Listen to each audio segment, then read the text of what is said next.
Good afternoon to you all. Thank you for watching us. I'm Julia Raves, the legal officer of PRIMA. And as Octavi said, I will close the info day talking about our calls 2021 from a legal perspective, and especially talking about the grant agreement. I see that we are running out of time, and we had a very intense morning with a lot of information.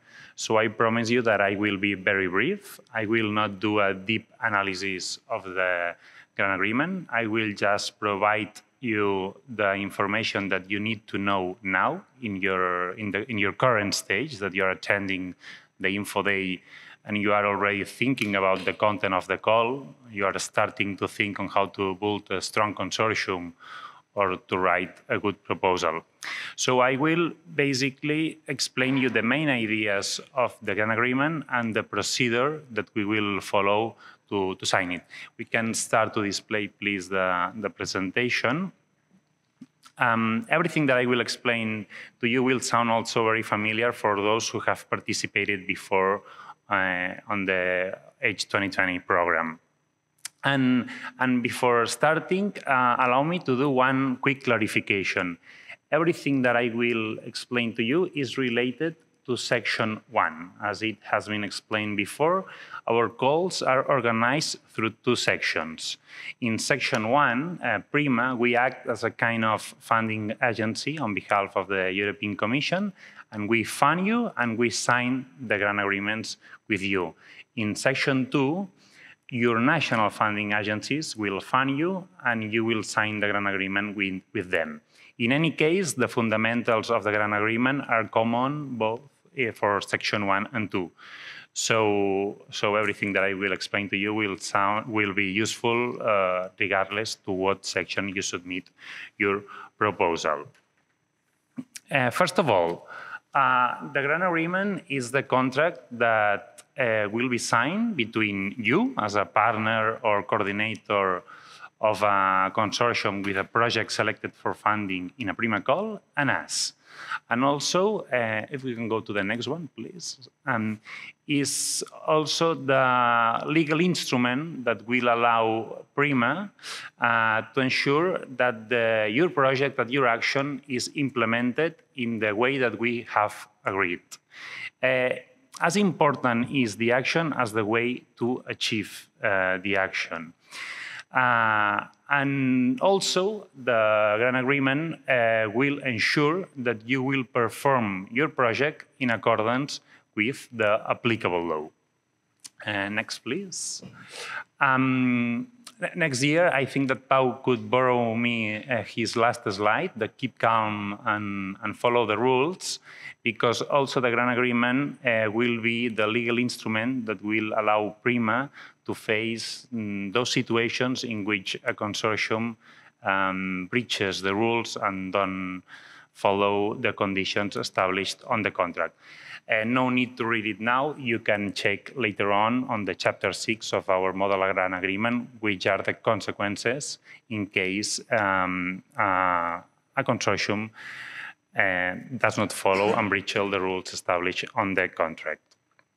Next, please. The main parts of the GA. The most important part of the GA is obviously your project, your full proposal. It will be the Annex 1 of the grant agreement. The same for the Annex 2, which will be your budget, the budget that you have submitted on the second stage. And then we have the main part, the grant agreement itself, with its 58 articles that will be signed only between the coordinator and PRIMA. The rest of the partners and possible linked third parties will sign the Annex 3, which is the accession form. Next, please.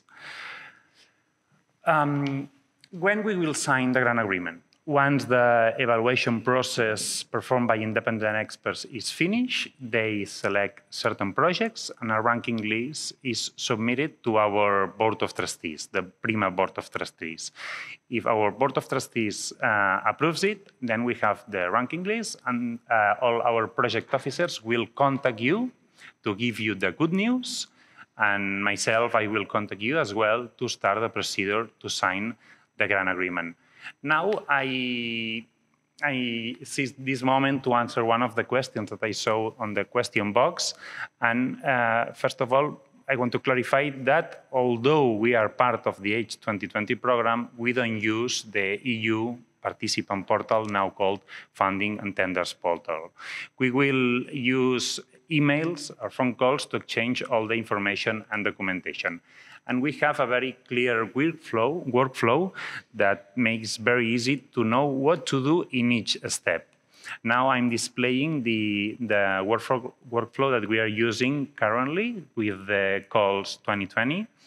And you can see that it's quite a strict workflow in terms of time, but you should be aware that we need to fulfill the H2020 time to grant term, and this is maximum 8 months from the call closure until the signature of the grant agreement.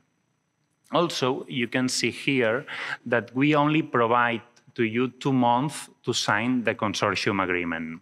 And I will explain you now what is the consortium agreement, but just to do this suggestion to you all, that if you are invited to submit a full proposal in the stage 2, please be aware that if your project is finally and hopefully selected for funding, you will have to sign this consortium agreement within 2 months.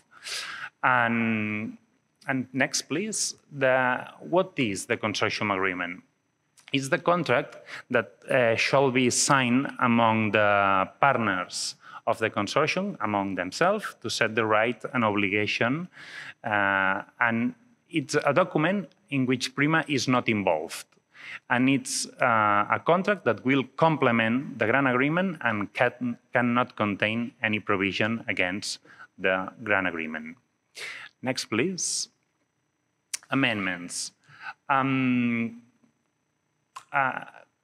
Now you are attending the Info Day and you're thinking that you will submit in the next few months the full proposal, and next year, once you will start the project, you need to modify something.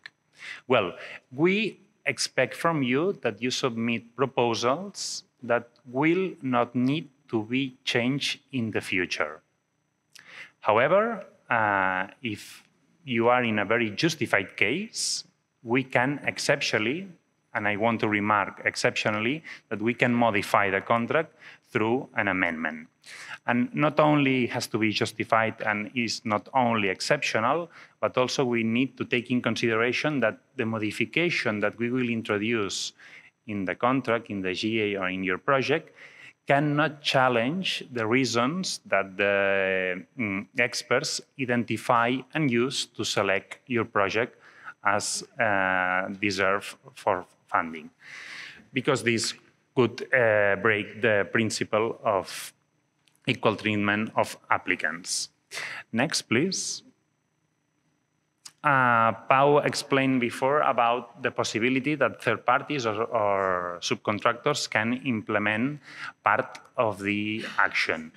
And yes, as he said, you can do it. You can include them on the performing of the project, but please be aware, essentially, that you, while selecting these entities, you need to avoid conflict of interest and ensure best value for money on the selection of the third party or subcontractor, and especially that they may cover only a limited and non-essential part of the action.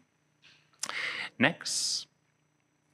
And yeah, this is my final slide. We use the H2020 template adapted to our organization, and you can check online on our website the model grant agreement. And that's all. Thank you very much. I do hope that I will contact you in less than a year to start the procedure to sign the grant agreement, and good luck. Thank you.